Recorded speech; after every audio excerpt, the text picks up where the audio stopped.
السلام علیکم ورحمۃ اللہ وبرکاتہ۔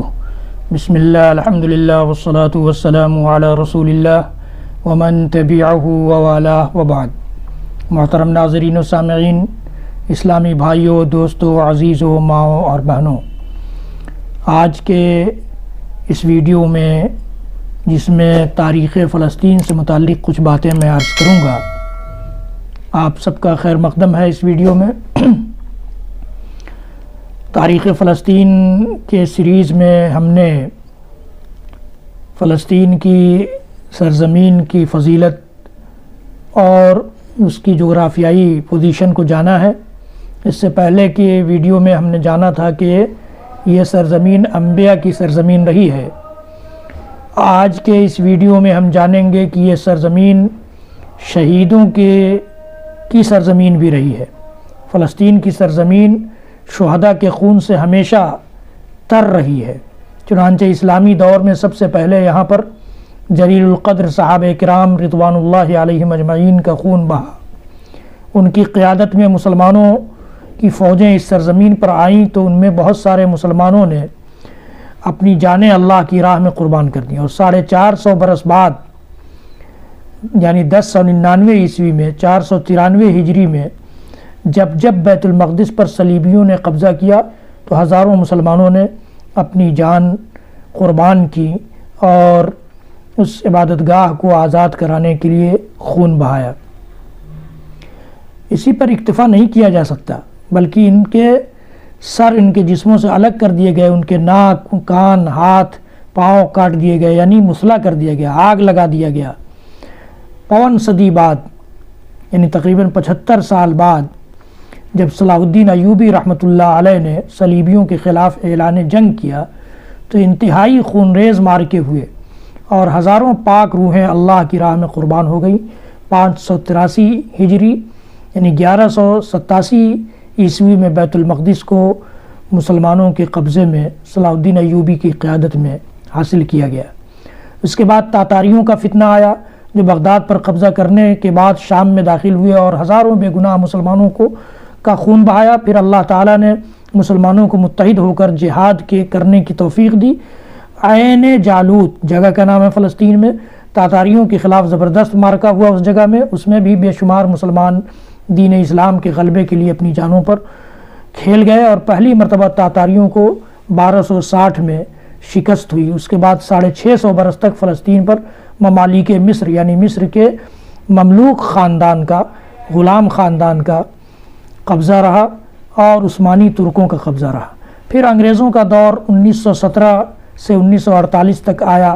فلسطین میں یہودیوں کی آباد کاری کا عمل شروع ہوا تو مسلمانوں نے اپنے دین اور مقامات مقدسہ کے دفاع میں اپنی جانوں کی بازی لگا دی۔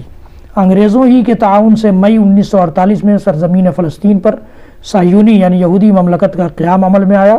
اس وقت سے اب تک اس مبارک سرزمین پر مسلمانوں کا خون بہتا چلا آ رہا ہے اور ایمان والے اپنے سے کہیں زیادہ طاقتور دشمن کا دیوانہ وار مقابلہ کر رہے ہیں۔ یوں اس سرزمین کو اگر شہداء کی سرزمین کہا جائے تو قطعاً بیجا نہیں ہوگا۔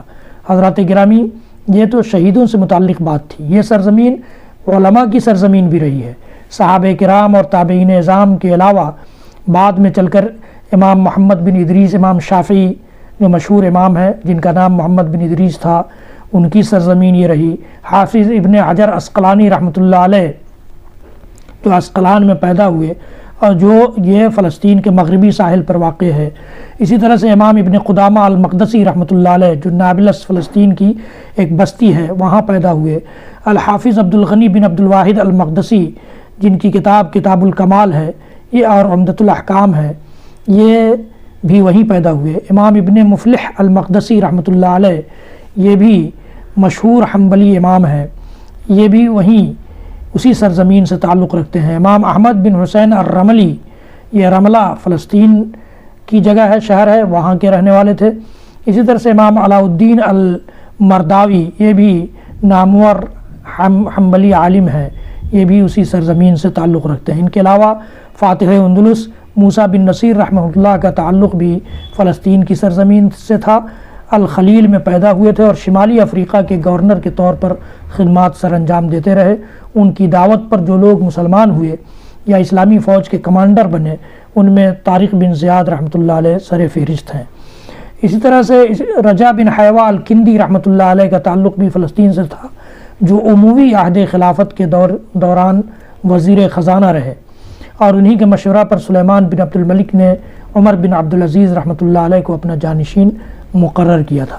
تو یہ مختصر تاریخ فلسطین کی تھی، جس میں آپ نے جانا کہ یہ انبیاء کی سرزمین کے ساتھ ساتھ شہداء کی سرزمین رہی، اور انبیاء اور شہداء کی سرزمین کے ساتھ ساتھ یہ سرزمین علماء کی سرزمین بھی، ائمہ کی سرزمین بھی رہی ہے۔ حضرات گرامی، آئندہ کے ویڈیو میں جو فلسطین سے متعلق ہم سیریز دیکھیں گے، اس میں مسجد اقصیٰ کے فضائل، مسجد اقصیٰ حرم ہے یا نہیں، مسجد اقصیٰ کو سب سے پہلے کس نے تعمیر کیا، مسجد اقصیٰ کی تاریخ جس کو ہم لوگ بیت المقدس کہتے ہیں یا بیت المقدس کہتے ہیں، اس کی تاریخ ہم جانیں گے۔ حضرات گرامی، میرے اس ویڈیو کو زیادہ سے زیادہ لوگوں تک پہنچائیے، شیئر کیجیے، میرے چینل کو سبسکرائب کیجیے، بیل آئیکن ضرور دبائیے، لائک بھی کیجیے۔ آپ جس قدر شیئر کریں گے اس قدر آپ کو بھی اجر ہوگا، آپ کے لیے بھی یہ صدقہ جاریہ بنے گا، میرے لیے بھی صدقہ جاریہ بنے گا۔ اللہ تعالی ہم سب کو کہنے سننے سے زیادہ عمل کی توفیق دے، اور اس مبارک عبادت گاہ کو ناجائز قبضے سے آزاد کرا دے۔ وصلی اللہ تعالی علی نبینا محمد وعلی آلہ وصحبہ وسلم، وآخر دعوانا ان الحمد للہ رب العالمین، والسلام علیکم ورحمۃ اللہ وبرکاتہ۔